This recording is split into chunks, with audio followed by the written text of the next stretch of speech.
வெண்முரசு. வெண்முகில் நகரம் 71. பகுதி 15. யானை அடி 2. வாசிப்பது சந்தீப். பள்ளியறைக்குள் துரியோதனன் சாளரத்தருகே வெளியே நோக்கி நின்றிருந்தான். அமைதியிழக்கும்போது எப்போதும் செய்வது போல மீசையை நீவிக் கொண்டிருந்தவன் நேரத்தை உணர்ந்து திரும்பி நோக்கினான். நெடுநேரம் ஆகவில்லை என்று தெரிந்தது. பெருமூச்சுடன் மீண்டும் வெளியே நோக்கினான். பூங்கா மிகவும் இருட்டியிருந்தது. இருள்வடிவாக தெரிந்த மரக்கிளைகளுக்குள் நூற்றுக்கணக்கான பறவைகள் இருக்கின்றன என்று அப்போது நம்ப முடியாது. மரங்களின் உள்ளம் அவை காலையில் விழிப்பு கொண்டதும் சூரியனை நோக்கி எழுகின்றன என்ற சூதர்களின் வரி நினைவுக்கு வந்தது. சற்று மதுவருந்தியிருக்கலாமென நினைத்துக் கொண்டான். ஐயினிமையின் சுவை நாவில் புளிப்பாக மாறிவிட்டிருந்தது. காலடியோசைகள் கேட்டன. இப்போது என்ன செய்ய வேண்டும் என்று அவன் ஒரு கணம் உணர்ந்துவிட்டு பின் மீண்டும் சாளரம் நோக்கியே திரும்பிக் கொண்டான். சிரிப்பொலிகளும் அடக்கப்பட்ட பேச்சுகளும் கேட்டன. கதவு திறந்து மூடும் ஒலியும் மெல்லிய சொற்களும் உரத்த சிரிப்பொலிகளும் எழுந்தபின் அமைதி நிலவியது. அவன் வெளியே நோக்கியபடி அசையாமல் நின்றிருந்தான். எக்கணமும் திரும்பி பார்க்கக்கூடும் என்று தோன்றியதை வெள்ள இருள் நோக்கி தன் விழிகளை ஆழமாக பதித்தான். இருளுக்குள் மரங்கள் அசைவதை காண முடிந்தது. இருண்ட நீரில் நிழல்கள் போல பார்க்க பார்க்க அவற்றின் முப்பரிமாண சித்திரம் தெளிந்து வந்தது. பின்னர் அவன் ஒரு சிறிய பறவையை நோக்கினான். சிறுகளைச் சந்திப்பில் அது வெண்ணிறமாக தெரிந்தது. ஒரு சங்கை அங்கே வைத்தது போல. என்ன பறவை? புறாவல்ல, புறா மரங்களில் அமைவதில்லை. கொக்கா? கொக்கு அந்தத் தோட்டத்தில் வருவதில்லை. எந்தப் பறவை? அவன் அதையே கூர்ந்து நோக்கினான். எதையாவது எடுத்து எறிந்து அதை பறக்கவிட்டால் அறிந்துவிடலாமென்ற எண்ணம் வந்ததுமே அதை இறுக்கி தவிர்த்தான். இருளுக்குள் மீண்டும் மீண்டும் விழிகூர்ந்தான். ஆனால் ஓர் எல்லைக்கு மேல் அதன் சித்திரம் தெளியவில்லை. இல்லை, ஏதாவது நிழலா? பறவை எடுத்துச் சென்ற துணி அங்கே கிடக்கிறதா? பறவை இத்தனை அசைவில்லாமலிருக்குமா? அவன் பெருமூச்சுடன் விழுதிருப்பி அதே அசைவில் திரும்பி பார்க்கவிருந்தான். உடனே தன்னை மீண்டும் தடுத்து திரும்பி அந்த பறவையை நோக்கியதும் அதை கண்டறிந்தான். பகுளம். அத்தனை உயரமான மரத்தில் வந்த மருமா அது? புராணகங்கைக்குள் புல்வெளிகளில்தான் அதை கண்டிருந்தான். துணை வந்த வேடன் அதற்கு ஒரு பெயர் சொன்னான். என்ன பெயர் அது? புராணகங்கையின் புல்வெளிகளில் எருமைகளைத்தான் கூடுதலாக பார்க்க முடியும். ஈரமும் பசுமையும் கலந்து அந்தச் சூழலில் அவற்றை புகையென சிற்றுயிர்கள் மூடியிருக்கும். குருகு. அதை உண்ணிக்குருகு என்றான் வேடன். எருமைகளின் மேல் அவை அமர்ந்திருக்கும். கரிய பாறைக்கு மேல் வெண்ணிறக் கொடி பறப்பது போல. வெண்செங்கில் கரிய கால்களும் கழுத்தும் எழுந்தது போல. கொக்கு போல அத்தனை நீளமான கழுத்தும் காலும் கொண்டவை அல்ல, மிக அமைதியானவை அவை என்றான். மணமற்றவை என்பதனால் அவை புதருக்குள் இருப்பதை வேட்டை நாய்கள் உணர முடியாது. புதருக்குள் அவை இருக்கையில் அருகிலேயே அவற்றை காணாமல் நாள் முழுக்க செலவிட முடியும். பகுளம். அதன் பெயர் பகுளம். பிறை நிலவு போன்றது. அழகிய பெயர். பறவைகளில் ஒரு வெண்முத்து அது. அவன் புன்னகையுடன் திரும்பி அவளை நோக்கினான். வாயிலருகே எரிந்த நெய்யகலின் ஒளியில் அவள் நின்றிருந்தாள்.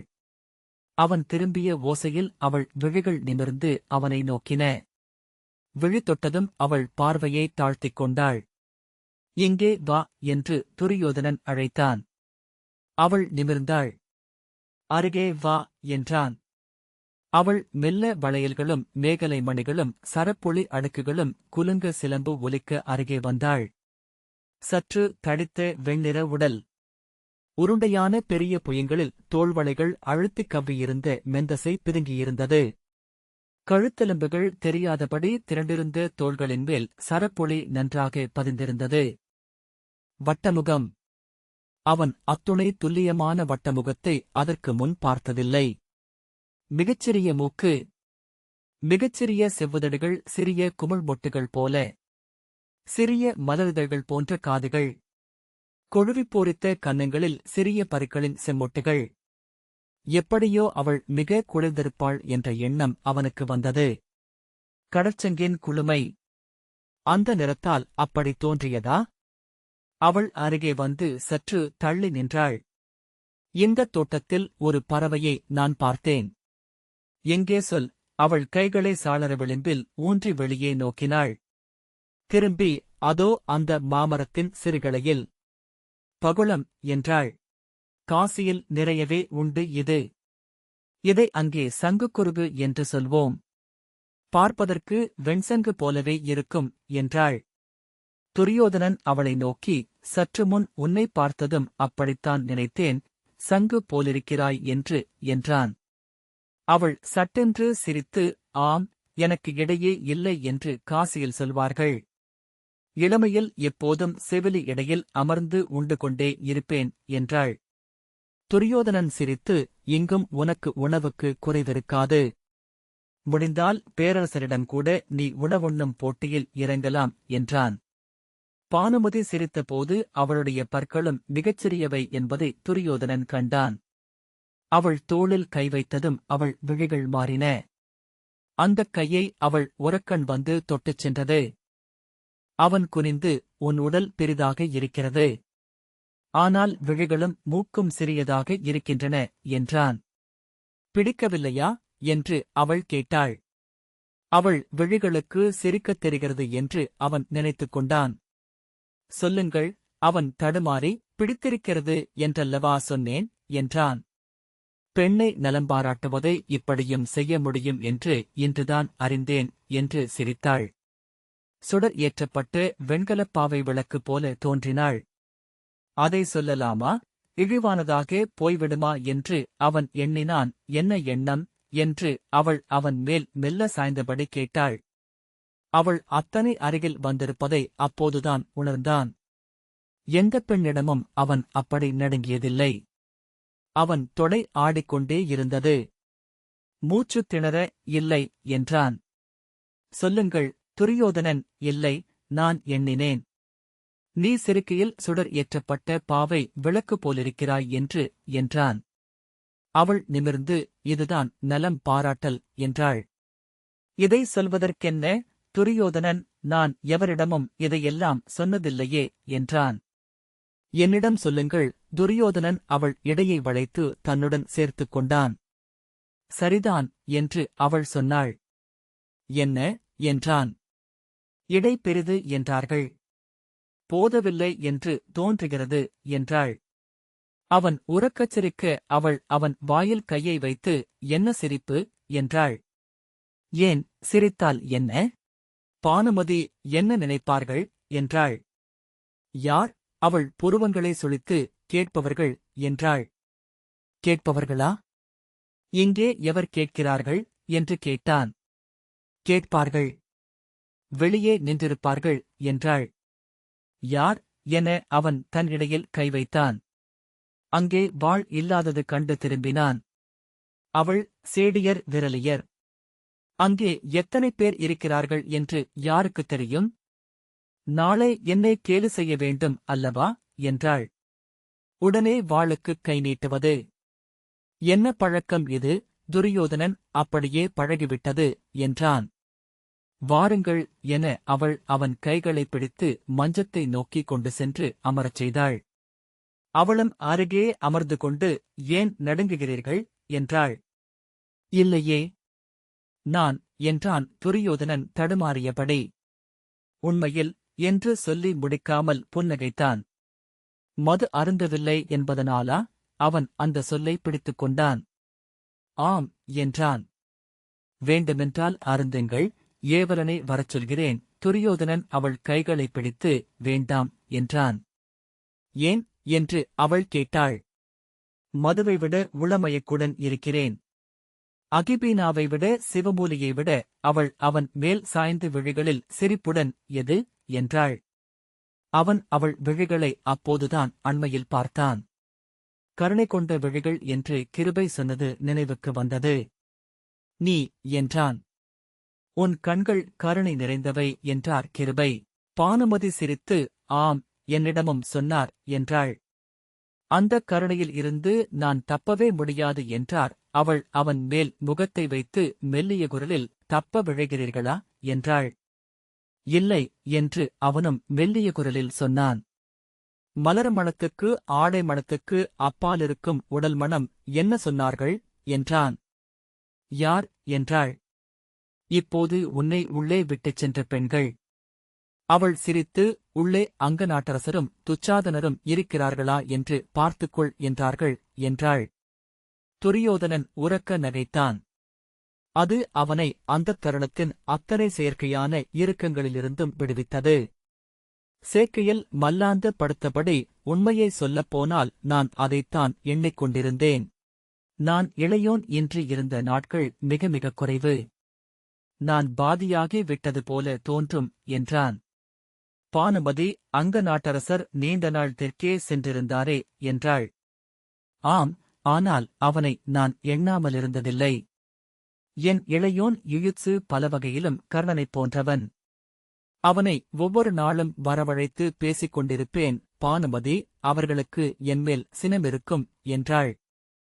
சினமா என்றான் துரியோதனன். ஆம் என்றாள் பானுமதி. ஏன் சினம்? நீ என் மனைவி. அவர்கள் என் அணுக்கத்தினர். பானுமதி, அதெல்லாம் சொற்கள்.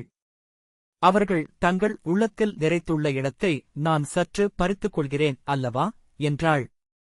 துரியோதனன் சிரித்து, அத்தனை குழந்தைகள் அல்ல அவர்கள் என்றான். அன்பை பொறுத்தவரை அத்தனை பேரும் குழந்தைகளே என்றாள். துரியோதனன் சில கணங்கள் எண்ணத்திலாழ்ந்த பின், ஆம், அவர்களிடம் அந்த மாற்றத்தைக் கண்டேன் என்றான். அது சில நாட்களில் அகன்றுவிடும் என்றாள். எப்படி என்றான் துரியோதனன். நான் மிகச்சிறிய இடத்தைத்தான் எடுத்துக்கொள்ளப் போகிறேன். மலர் நுனியில் அமர்ந்திருக்கும் வண்ணத்துப் பூச்சி எடுத்துக்கொள்ளும் அளவுக்கு சிறிய இடம் என்றாள் பானுமதி. சூதர்களைப் போல பேசுகிறாய் என்றான் துரியோதனன். பானுமதி, சற்றுமுன் சூதர்களைப் போல பேசியது நீங்களும்தானே என்றாள். அவன் அவளை அடித்து, சொல்லிக் காட்டுகிறாயா என்றான். அடி அவளுக்கு வலித்தது. எவ்வளவு பெரிய கை! இனிமேல் விளையாட்டுக்குக் கூட அடிக்க வேண்டாம் என்றாள். துரியோதனன் சிரித்தபடி, இல்லை என்றான். அவள் எழுந்து அறையிலிருந்த பழத்தாளத்தை எடுத்து வந்து அவன் முன் வைத்தாள். உண்கிறீர்களா என்றாள். அவன் கைக்கு ஒன்றாக பழங்களை எடுத்தபடி, நான் பதற்றத்தில் நெடுநேரமாக உணவுண்ணவில்லை. பசிக்கிறது என்றான். அதை விழிகளிலே கண்டேன் என்றாள் பானுமதி. உண்மையாகவா? எப்படி என்றான். சொல்லத் தெரியாது. ஆனால் தெரிந்து கொள்கிறேன். துரியோதனன், பொய் சொல்கிறாய் என்றான். இல்லை, இனிமேல் ஒருமுறையேனும் உங்கள் பசியை நான் அறியாவிட்டால் நான் சொல்வது பொய் என்று கொள்ளுங்கள் என்றாள். அவன் பழங்களை மிக விரைவாக உண்டான். தாளம் ஒழிந்தபோது, நீ உனக்கு வேண்டுமல்லவா? நான் எண்ணவே இல்லை என்றான். ஆனால் உண்ணும்போது துச்சாதனர் உண்டாரா என எண்ணிக்கொண்டீர்கள். துரியோதனன் சிரித்து, ஆம், அவனை எண்ணாமல் நான் எப்போதுமே எதையும் உண்பதில்லை என்றான். உன்னே எண்ணவே இல்லை. நீயும் பசிமிகுந்தவள் என்றாய். பானுமதி, நான் உண்டுவிட்டுத்தான் வந்தேன் என்றாள். எனக்கு தேவை என்றால் தயங்காமல் உண்பேன். அப்படி பழகிவிட்டேன். துரியோதனன் அவள் கைகளைப் பற்றிக் கொண்டு, இந்த அரண்மனை உனக்கு பிடித்திருக்கிறதா என்றான். ஆம், ஹஸ்தி கட்டிய அரண்மனை. பழையது, ஆனால் முதுகளிறு போல நிமிர்வு கொண்டது. துரியோதனன், நான் அரண்மனையில் வாழ்பவர்களைக் கேட்டேன் என்றான். அவர்களை நான் இன்னும் அறியத் தொடங்கவில்லை அல்லவா என்றாள். துச்சளை, அவளைப் பற்றி என்ன நினைக்கிறாய்? பானுமதி, அவளைத்தான் என் வாழ்நாள் முழுக்க அன்புடன் நினைத்திருப்பேன் என நினைக்கிறேன். ஏனென்றால் அவள் பெண்ணாகி வந்த நீங்கள்தான் என்றாள். துரியோதனன் சிரித்து, அதை பலர் சொல்லியிருக்கிறார்கள் என்றான். என் கைகளைப் பற்றிக் கொண்டு அஸ்தினபுரியின் வழித்தோன்றல்களிடையே எந்தப் பூசலும் வராமல் பார்த்துக் கொள்வதே அவள் பணி என்றும் அதற்கு நான் உதவ வேண்டும் என்றும் சொன்னாள். துரியோதனன், நீ என்ன சொன்னாய் என்றான். நான் அவள் அடிமை என்றேன். துரியோதனன், சிறப்பாக பேசக் கற்றிருக்கிறாய் என்றான். அன்னையை பார்த்தாயல்லவா? ஆம், அவர்களைப் பற்றி சூதர்கள் பாடியது நினைவுக்கு வந்தது. துரியோதனனின் விழிகள் மாறுபட்டன. என்ன என்றான். அனைவரையும் பெற்று அமைந்திருக்கும் அன்னை தேனி என்றாள் பானுமதி. அவர்களிடம் எப்போதும் இருந்து கொண்டிருக்கும் ஒரு சலிப்பைக் கண்டேன். அதுதான் அன்னை தெய்வங்களின் இயல்பு என்று தோன்றியது. துரியோதனன் ஆம், அன்னை மிகவும் உளம் செலுத்திவிட்டார். விழியின்மையால் அவர் அகம் நோக்கி நெடுந்தொலைவு சென்றுவிட்டார் என்றான். அவர்களின் புறம்தான் தங்கையராக அவர்களை சூழ்ந்திருக்கிறதே என்றாள் பானுமதி. ஒவ்வொரு சிற்றரசியும் ஒவ்வொரு பாங்கு. ஆனால் அனைவரும் இணைந்து ஒன்றாகவும் தெரிகிறார்கள். துரியோதனன் அன்னை என்னை நோக்கி விழிநீர் சிந்தினார் என்றான். எப்போது என்றாள் அவள். மதுபர்க்கத்திற்கு வந்தபோது பானுமதி புன்னகை செய்து அது இயல்புதானே என்றாள். ஏன்? அவர்கள் நெஞ்சுக்குள் பொத்தி வைத்திருந்த வைரம். துரியோதனன் எச்சரிக்கையுடன் எது என்றான். அவள் அவன் நெஞ்சில் தொட்டு இது என்றாள். துரியோதனன் அதற்கு ஏன் அழவேண்டும்? நான் எப்போதும் அவர் மைந்தன் அல்லவா என்றான். அதை மைந்தருக்கு சொல்லி புரிய வைக்க அன்னையரால் இயலாது. துரியோதனன் நீ பேசுவதை புரிந்து கொள்ள நான் இன்னொரு குருகுலம் செல்ல வேண்டும் போலிருக்கிறது என்றான். இளையோனைப் பற்றி எண்ணிக்கொண்டிருந்தீர்கள் அல்லவா என்றாள் பானுமதி. பலந்தரையே இழந்தது அவர் உள்ளத்தை வருத்துகிறது போலும். துரியோதனன் சிலக்னங்களுக்குப் பின் அதை அவன் சொல்லவில்லை. ஆனால் வருந்துகிறான் என்றே நான் உணர்கிறேன் என்றான். பலந்தரைக்கு ஒரு தங்கை இருக்கிறாள். எந்தையின் இரண்டாவது அரசியின் மகள் அவள். அசலை என்று பெயர். அவளை இளையவருக்கு மணங்கொள்வோம். துரியோதனன் சற்று சலிப்புடன் மீண்டும் படையெடுப்பா என்றான். தேவையில்லை. நானே எந்தையிடம் பேசுகிறேன். அவர் ஒப்புக்கொள்ளாமலிருக்க மாட்டார். ஏனென்றால் நான் இங்கிருப்பதனால் என்னுடன் அவளும் இருப்பதே சிறப்பு என எண்ணுவார். இன்னொரு நாட்டுக்குச் சென்றால் இந்த மதிப்பு அவளுக்கிருக்காது. துரியோதனன் மலர்ந்து ஆம், அதை செய்யலாம். அதுவே உகந்தது என்றான். நான் நாளையே எந்தையிடம் தூதனை அனுப்புகிறேன். அவரது ஒப்புதல் வந்ததும் அஸ்தினபுரியின் முறைமை தூதர்கள் செல்லட்டும். துரியோதனன் விதுரரிடமே சொல்கிறேன். அவர் சென்று பேசினால் அனைத்தும் முடிந்துவிடும் என்றான். பானுமதி அத்துடன் அங்க நாட்டரசருக்கும் துணைவியை தேட வேண்டும் என்றாள். துரியோதனன் முகம் சற்று மாறியது. நீ அதை அறிய மாட்டாய். அவன் பிறப்பால் எனத் தொடங்க அறிவேன் என்றாள் பானுமதி. அவர் இன்று அங்க நாட்டுக்கு அரசர். அஸ்தினபுரியின் அரசனின் முதற் துணைவர். நாம் கோருவது பெண் மட்டும் அல்ல, நட்பும் கூட. அதை மறுப்பவர் பகையை தேடிக்கொள்கிறார். அதை அவர்களுக்கு தெளிவுபடுத்துவோம். மெல்ல மெல்ல அரசு சூழ்தலுக்குள் வருகிறாய். பேரரசியின் மொழிகளை பேசுகிறாய் என்றான் துரியோதனன். நானும் ஓர் அரசின் அவையில் 10 வருடங்கள் அமர்ந்தவள்தான் என்றாள் பானுமதி. புடிந்த நாட்டு இளவரசி சுப்ரியையே அவருக்காக கேட்டுப் பார்ப்போம். துரியோதனன் கேட்கலாம் என்றான். நான் அவளை 3 ஆண்டுகளுக்கு முன் குடப்பெருக்கு விழாவில் கண்டிருக்கிறேன். தன் தந்தையுடன் கங்கை நீராட வந்திருந்தாள். எங்கள் அரண்மனையில்தான் என்னுடன் தங்கியிருந்தாள். அவள் பேசியதெல்லாம் வசுஷேனரைப் பற்றித்தான். துரியோதனன் முகம் மலர்ந்து அவனை பெண்கள் விரும்புவர் என்று நன்கறிவேன் என்றான். புலிந்தர்கள் அவந்தி நாட்டின் கீழ்க்குடியினராக இருந்தவர்கள். தனிநாடாக மாறி 3 தலைமுறை ஆகவில்லை. அவர்களை மீண்டும் அவந்தி அடிமை கொண்டுவிடும் என அஞ்சிக் கொண்டிருக்கிறார்கள்.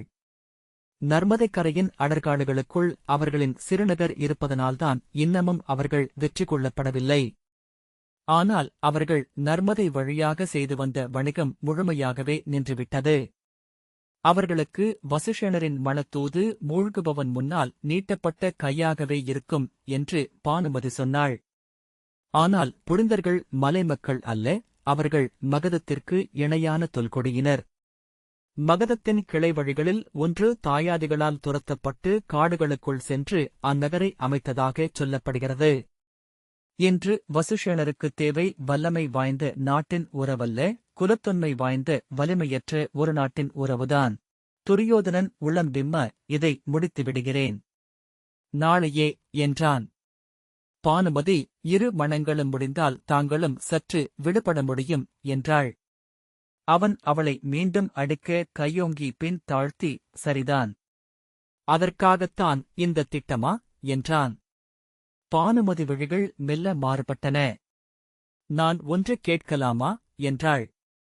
சொல் என்றான் துரியோதனன். நாளை காலை நான் சேடியருடன் சென்று கோட்டைக்கு அப்பாலிருக்கும் அம்பயன்னையின் ஆலயத்தில் ஒரு பலி வழிபாடு செய்து வரலாமா? துரியோதனன் விழிகள் சுருங்க, அதற்கு முறைமையுண்டா என்று தெரியவில்லையே என்றான். இல்லை, அரசகுலத்தவர் எவரும் செய்வதில்லை.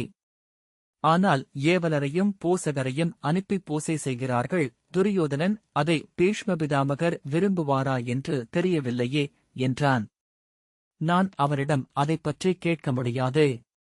வேண்டுமென்றால் உனக்காக நான் ஹரிசேனரிடம் பேசுகிறேன். வேண்டாம், நானே நாளை நேரில் சென்று பிதாமகரிடம் பேசுகிறேன் என்றாள் பானுமதி. நீயா? பிதாமகரிடமா என்றான் துரியோதனன் திகைப்புடன். இங்குள்ள பெண்கள் எவரும் அவர் முன் செல்வதில்லை. பானுமதி சிறிய பற்கள் ஒளிவிட சிரித்து, நான் செல்லலாம். நான் காசி நாட்டு இளவரசி என்றாள். துரியோதனன் புரியாமல், ஏன் என்றான். அதை நாளை சொல்கிறேன் என்றாள் பானுமதி. அவன் பெருமூச்சுடன் படுத்துக்கொண்டு, விடியவிருக்கிறது. இதுவரை பேசிக்கொண்டே இருந்திருக்கிறோம் என்றான். ஆம் என்று அவள் சொன்னாள். எவ்வளவு அரசியல் நடவடிக்கைகளை பேசி முடித்திருக்கிறோம். துரியோதனன் சிரித்து, அரசு சூழ்தலை இனி உன்னிடமே விட்டுவிடலாம் என நினைக்கிறேன் என்றான். விடுங்கள், நானே பார்த்துக் கொள்கிறேன் என்றாள் பானுமதி. அவன் அவள் இடையில் கையை வைத்து, நீ அஸ்தனபுரியின் அரசியாக விழைந்தாயா என்றான். இல்லை என்று பானுமதி சொன்னாள். உங்கள் துணைவியாக ஆக வேண்டும் என்று மட்டுமே எண்ணினேன். துரியோதனன் அவள் விழிகளை நோக்கி, என் துணைவியாகவா? ஏன் என்றான். அது 4 ஆண்டுகளுக்கு முன்பு நான் எடுத்த முடிவு. துரியோதனன் புன்னகைத்தபடி, 4 ஆண்டுகளுக்கு முன்பா? எப்படி என்றான். இளைய யாதவர் சொன்னார் என்றாள் பானுமதி. அச்சொற்களை அவன் செவிகொள்ளவில்லை.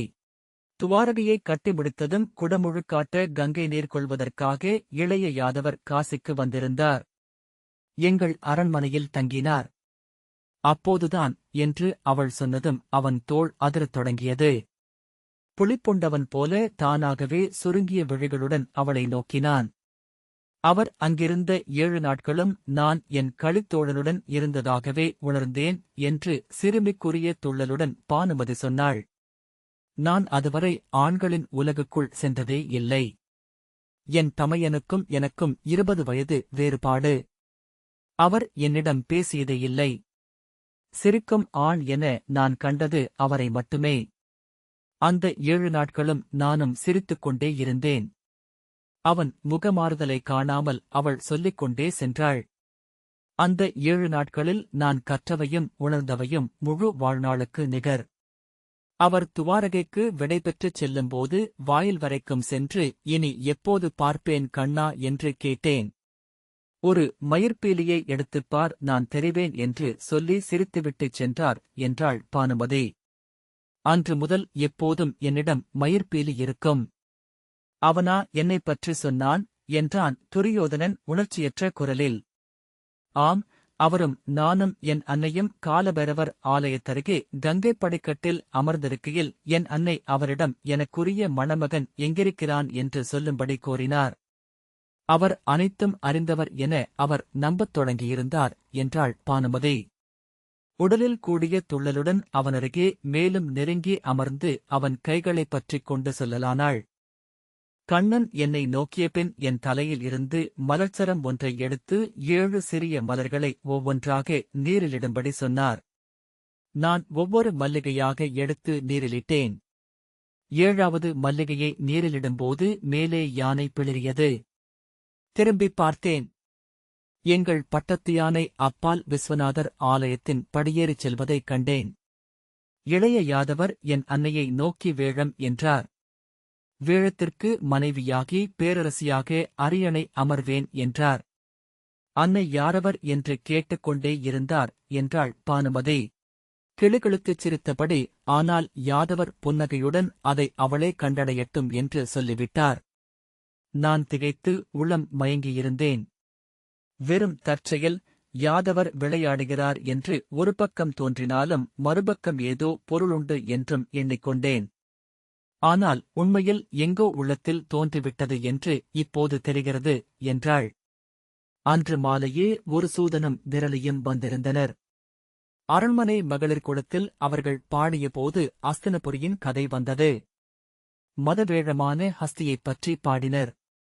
பேரரசர் திருதராஷ்டிரர் பற்றி பாடினர். அதன்பின் தங்கள் புயங்களைப் பற்றி பாடத் தொடங்கினர். உங்கள் தோள்களில் வாழும் தெய்வங்களைப் பற்றி கேட்டபோது நான் கண்ணீர் வடித்துக் கொண்டிருந்தேன். அப்போதே நான் உறுதி கொண்டு விட்டேன். அவர் அனைத்தும் அறிந்தவர், அனைத்துடனும் விளையாடும் மாயன் என்றாள் பானுமதி விழிகளை சரித்து, கனவுடன். சொற்கள் நிகழாது போகாதென்று எனக்குத் தெரியும். அவள் மார்புக் ஏறியிறங்கியது. அவர் என் மெய்யாசிரியன், என் தந்தை, என் இறைவடிவம். அக்கணம் அவள் எங்கோ இருந்தாள். அவன் முன்னாலிருந்தது ஓர் ஓவியம். துரியோதனன் விழிகளை மூடியபடி படுத்திருந்தான். அவள் நீர்ப்பாவை விரல்பட்டு என கலைந்து பெருமூச்சுடன், இதை முதல் நாளே உங்களிடம் சொல்லலாகாதென்றும் எனக்குத் தெரியும். ஆனால் என் அகத்தே உள்ள இந்த மயிர்பீலியை என்னால் மறைக்க முடியாது என்றாள். துரியோதனன் கண்களை மூடியபடி கிடந்தான். பானுமதி தயங்கியபடி கை நீட்டி அவனை மெல்ல தொட்டு தணிந்த குரலில், என் மேல் சினம் கொண்டிருக்கிறீர்களா என்றாள். அவன் விழிகளைத் திறந்தான். அவள் அவன் சிவந்த முகத்தை நோக்கி, என்னை வெறுக்கிறீர்கள் என்றாலும் அது முறையே. நான் மகளிரரை இருளுக்குள் செல்லவும் சித்தமாக இருக்கிறேன் என்றாள். துரியோதனன் சட்டென்று உரக்கச் சிரித்து, சரிதான். இங்கே எல்லா பெண்களும் இப்படித்தான் இருக்கிறீர்கள்.